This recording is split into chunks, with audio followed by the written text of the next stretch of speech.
مساء الخير أحبائي وأعزائي. طبعا الأول بنقول لكل إخواتنا المسلمين إحنا متأسفين للي حصل من الكاهن زكريا بطرس، وبعد الإساءة لرسول الإسلام زكريا بطرس يواجه هذه العقوبات بعد بلاغ للنائب العام ضده. ماذا بعد؟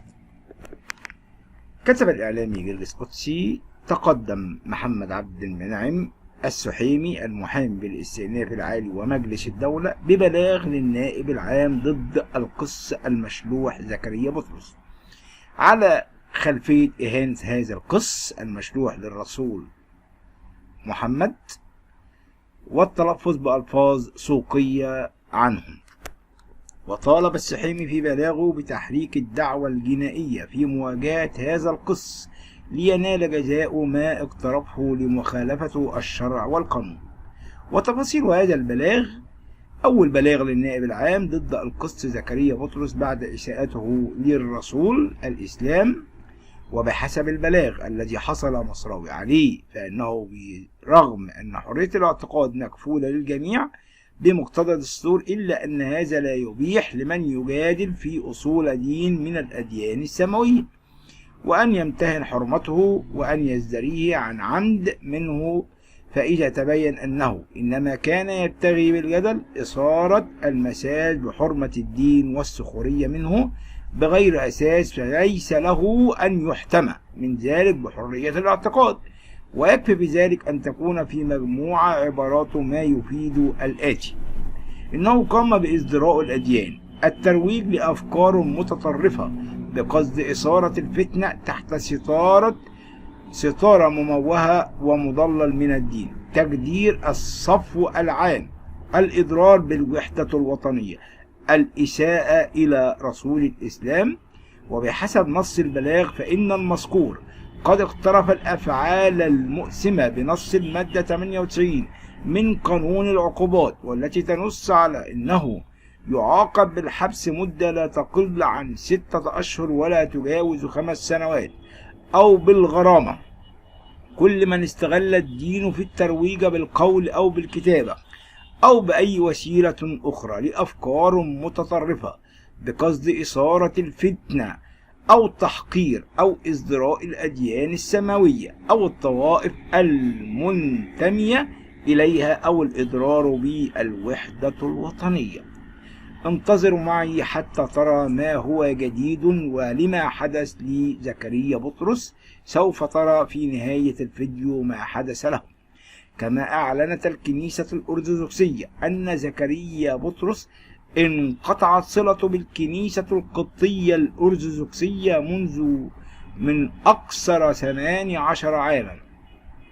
وقالت الكنيسة في بيانها أنه كان كاهنا في مصر وتم نقله بين عدة كنائس، وقدم تعليقا لا يتوافق مع العقيدة الأرثوذكسية، لذلك تم وقفه لمدة ثم اعتذر عنه وتم نقله لأستراليا ثم المملكة المتحدة، حيث علم تعليقا أو تعليما غير أرثوذكسي أيضا.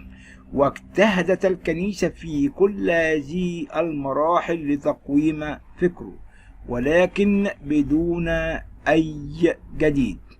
القمص زكريا بطرس فهو يدعي دائما بكل ما هو جديد، ولكن أحب أن أعلمكم بأن المسيحية أو التبشير بالمسيحية كان منذ عهد السيد المسيح وبولس الرسول وبطرس الرسول، كانوا يذهبون للتبشير وليس معهم طعاما ولا خبزا ولا يحملون أي شيء، لأن كل اعتمادهم كان على الله وليس بالإساءة للأديان الأخرى. السيد المسيح قال: أنا جئت لأكمل لا لأنقذ.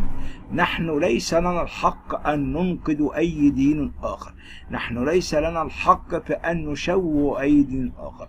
الله هو العادل، الله هو الحاكم، الله هو الذي يحكمنا، الله للجميع، الله للجميع. نحن الله هو الذي يحاسبنا.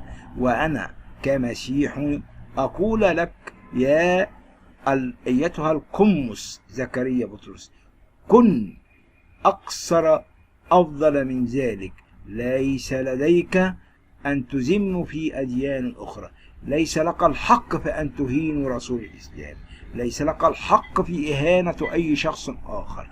المسيحية لا تعلمنا الإهانة. السيد المسيح قال أحبوا أعداءكم، باركوا لعينيكم، والإخوة المسلمين هم إخوة لنا وليس أعداء لنا. السيد المسيح قال أحبوا أعداءكم كما أحببتكم أنا. السيد المسيح قال الله محبة، المحبة تدوم بيننا كإخوة مسيحيين ومسلمين. ليس من حقك أن تقوم بإزدراء الأديان، ليس من حقك أن تقوم بترويج أفكار متطرفة بقصد إثارة الفتنة تحت ستار مموه ومضلل من الدين. ليس لك الحق أن تقوم بتجدير الصاف العام. أنت بعيد عن مصر، أنت تقوم بإيذاء مصر، أنت تقوم بالإضرار بالوحدة الوطنية. أنت لماذا ليس لك الحق أن تقوم بالإساءة إلى الرسول الإسلام؟ وليس لك الحق أيضا فأن تقول ما هو الدين الصحيح أو الدين الحق. لك أن تبشر بدينك، ولكن بكل أدب، بكل احترام، بكل محبة. المسيحية تبشر دينها منذ وجود السيد المسيح على الأرض وبدون إيذاء. السيد المسيح إن بصق في وجهه، انضرب، أهين، سحل على الأرض، صلب من أجلنا، من أجل محبتنا، نزل من السماء ونزل إلى الأرض لكي يفدينا، وليس إنه ملك سماوي وليس ملك أرضي. السيد المسيح أحبنا حتى بذل ابنه الوحيد. الله بذل ابنه الوحيد من أجلنا. ليس لنا الحق أن نهين أي شخص آخر، ليس لنا الحق أن نهين أديانا أخرى، ليس لنا الحق أن نهين بعضنا بعضا. أيها القس المبجل المحترم، أرجوك لا تجعل العداوة بيننا كإخوة المسيحيين. لقد قال الأنبا موسى أن عمر بن الخطاب كان عادلا، وعمرو بن العاص لقد أزال البطرك الذي جاء إلى مصر ليزيح البطرك الأرثوذكسي، وأزاحه وجعل البطريرك الأرثوذكسي هو الذي يحكمنا.